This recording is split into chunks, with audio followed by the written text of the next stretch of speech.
UPPL দল আমি UPPL দলৰ মানুহ আমাৰ দলে আমাৰ বিটিচিত বা নিজৰ সমষ্টিখনত আমি শান্তি কামনা বিচাৰি আছোঁ।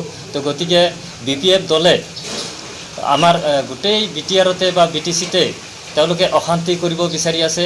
আৰু অলৰেডি তাৰ মূলতে আমাৰ যোৱাকালি 7:30 7:30 বজাত এটা ঘটনা ঘটালে। আমাৰ ইউপিপিএল দলৰ ডিষ্ট্ৰিক্ট মেম্বাৰ এজনক যোৱা ৰাতি 7:30 খুব বেয়াকৈ হানি খুচি মাৰিলে আৰু প্ৰাণে মাৰাৰ ভাবুকিও দিলে।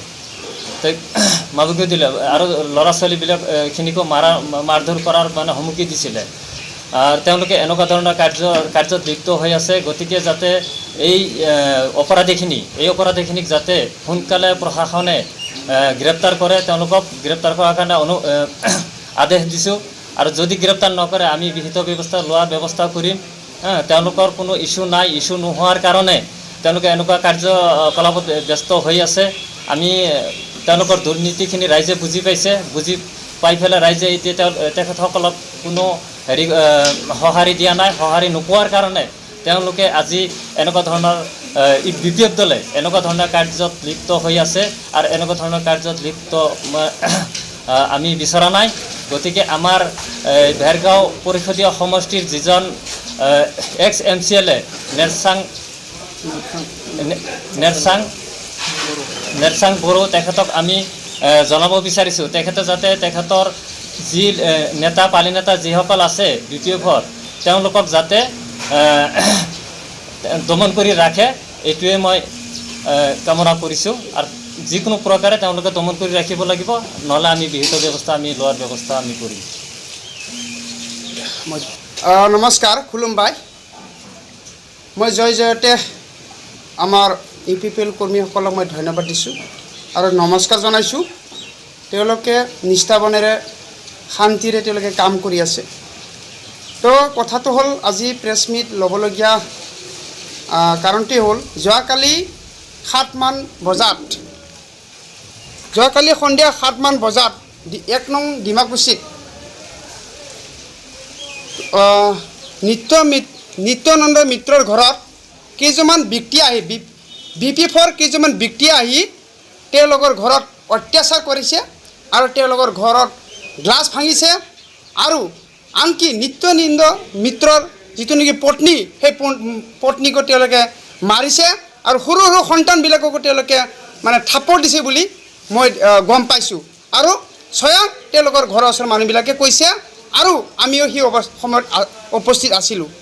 তো আমি ক'ব বিচাৰিছোঁ এই সময়ত অমৰ পাল, কৃষ্ণ দেৱনাথ লগতে বাক্সা ডিষ্ট্ৰিক্টৰ পৰা তেওঁলোকে হায়াৰ কৰি আনিছে বুলি কৈছে।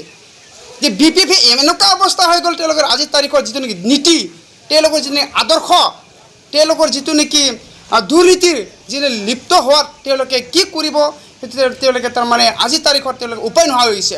সেইকাৰণে তেওঁলোকে কাৰোবাক মাৰপিট কৰি তেওঁলোকে কাৰোবাক মানে অত্যাচাৰ কৰিবলৈ তেওঁলোকে জয় হোৱাটো তেওঁলোকে তাৰমানে বিচাৰিছে। মই তেওঁলোকক সকীয়াই দিব বিচাৰিছোঁ বিপিএফৰ কৰ্মীসকলক, আপোনালোকে সাৱধান থাকক। আপোনালোকে যিবিলাকে দুৰ্নীতি কৰিছে, আপোনালোকে যিবিলাক মানে জব কাৰ্ডৰ, ঘৰৰ আৰু ৰাস্তা যিবিলাক আপোনালোকে লুণ্ঠন কৰি আছে, সেইবিলাকৰ পৰা আপোনালোকে মানে ধৰা খাবৰ কাৰণে আপোনালোকে আজিৰ তাৰিখত মানুহৰ ভোট ল'বৰ কাৰণে আপোনালোকে যিটো নেকি আপোনালোকে কাম কৰি আছে, তাৰ পৰা আপোনালোকে সাৱধানে থাকক। আৰু আমি কৈছোঁ আপোনালোকক, আমি যোৱা যিজন মানে সাংবাদিক মাইকেল ডেমাৰী ঘৰতো তেওঁলোকে আহি তেওঁক মানে প্ৰাণে মৰা ভামুকি দি গৈছিলে। আমি সঁচাকৈ দুখিত হৈছোঁ আৰু দুখ কৰিছোঁ। আমি ননে চাৰপাং ইউপিপিএল ব্লক কমিটি হৈ আমি দুখ প্ৰকাশ কৰিছোঁ। আৰু এই সময়ত আমি জনাব বিচাৰিছোঁ প্ৰশাসনক, আমি জনাব বিচাৰিছোঁ তেওঁলোকে যাতে অতি সহকাৰে তেওঁলোকে কৰায়ত্ব কৰে আৰু তেওঁলোকৰ দৃষ্টান্তমূলক তেওঁলোকে যাতে শাস্তি দিয়ে। আৰু আমি এই সময়ত 32 নং ভেৰগাঁও সমষ্টিৰ MCLA ডাঙৰীয়াকো জনাব বিচাৰিছোঁ, নেৰচন বড়োক ডাঙৰীয়াক জনাব বিচাৰিছোঁ, তেওঁলোকৰ যিটো নেকি পালি নেতাসকলক তেওঁ যাতে কণ্ট্ৰল কৰে। যদি কণ্ট্ৰল নকৰে আমি কিন্তু ভৱিষ্যতত আমি বিহিত ব্যৱস্থা ল'বলৈ আমি বাধ্য হ'ম। আৰু মই এই সময়ত জনাব বিচাৰিছোঁ বিপিএফ সকলৰ কৰ্মীকৰ্তাসকলক, তেওঁলোকে যাতে শান্তি শৃংখলা বজাই তেওঁলোকেও ৰাজনীতি কৰক। আমাৰ ক'বলগীয়া একো নাই। আমাৰ যিটো নেকি ইউপিপিএলৰ যিটো নীতি আদৰ্শ, প্ৰমোদ বড়ো ছাৰৰ নেতৃত্বত আমি যিটো আমি যিটো পথাৰত আছোঁ, যিটো আমি ৰাজনীতি পথাৰত আছোঁ, আমাৰ এটাই লক্ষ্য, আমাৰ মাজত শান্তি সমৃদ্ধি থাকক, আমাৰ মাজত ভাতৃ প্ৰেম থাকক, আৰু সময় অধিকাৰ, সময় উন্নয়ন, সময় বিকাশৰ যিটো লক্ষ্য কৰি আমাৰ প্ৰমোদ বড়ো ছাৰৰ নেতৃত্বত আমি যি কাম কৰি আছোঁ আৰু আমাৰ কৰ্মীসকলে কাম কৰি আছে। সেইকাৰণে আমি BPFৰ কৰ্মীসকলেও কৈছোঁ, আপোনালোকৰো অধিকাৰ আছে, আপোনালোকে ৰাজনীতি কৰক, পুনৰবাৰ যাতে দ্বিতীয়বাৰ যাতে আপোনালোকে তেনেকুৱা সমস্যা নকৰায়, কাৰোবাক দম নিদিয়ে, কাৰোবাৰ ঘৰত যায় তেনেকৈ মাৰপিট কৰিবলৈ যাতে আপোনালোকে চেষ্টা নকৰে, নহ'লে আমি কিন্তু বিহিত ব্যৱস্থা ল'বলৈ বাধ্য হ'ম। আৰু আমি ইতিমধ্যে জনাইছোঁ, ননে চাফাং এৰিয়াত আমি দুখ প্ৰকাশ কৰিছোঁ, কিছুমান সংগঠন তেওঁলোকে কিনি লৈছে। আমি সংগঠনৰ আমি উল্লেখ নকৰোঁ, আমি সংগঠনবিলাক আমি সন্মান কৰোঁ, কিন্তু কিছুমান সংগঠন তেওঁলোকে কিনি লৈছে আৰু তেওঁলোকে অস্ত্ৰ হিচাপে তেওঁলোকে ব্যৱহাৰ কৰিছে। খুব দুৰ্ভাগ্য কথা এইবিলাক।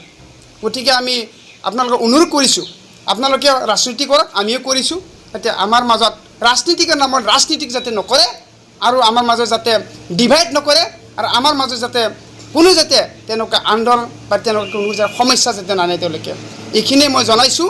আৰু পুনৰবাৰ কৈছোঁ, আপোনালোকে যিটো নেকি BPF কৰ্মীসকল, আপোনালোকে ৰাজনীতি কৰক, আৰু আপোনালোকে যাতে সাৱধানে থাকক, আৰু আপোনালোকে যাতে কাকো আমাৰ UPPL কৰ্মীসকলক যাতে আপোনালোকে তেনেকুৱা ভামুকি নিদিয়ে, আৰু আপোনালোকে যাতে তেনেকুৱা আমাৰ কৰ্মীসকলে যাতে তেওঁলোকে দম নিদিয়ে আপোনালোকে। এইখিনি, ধন্যবাদ।